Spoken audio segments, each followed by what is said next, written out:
بسم اللہ الرحمن الرحیم۔ السلام علیکم ورحمۃ اللہ وبرکاتہ۔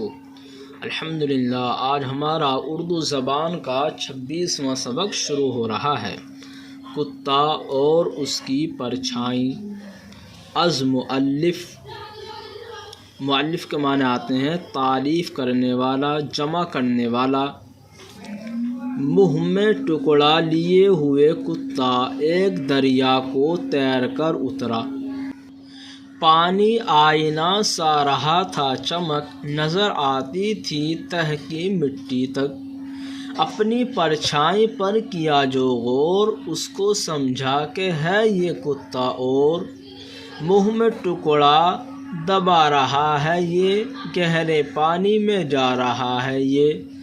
حرص نے ایسا بے قرار کیا، جھٹ سے غرا کے اس پہ وار کیا۔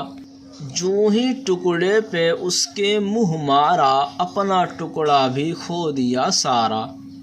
وہ نہ ٹکڑا نہ اور کتا تھا، وہم تھا، وہم کے سوا کیا تھا۔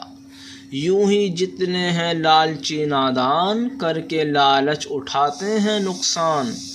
باندھتے ہیں کہاں کہاں کے خیال، ہے وہ کھو بیٹھتے گرہ کا مال۔ گرہ یعنی جیب کا مال۔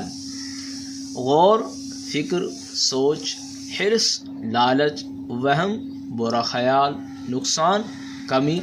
الحمدللہ، آج کا ہمارا سبق مکمل ہوا۔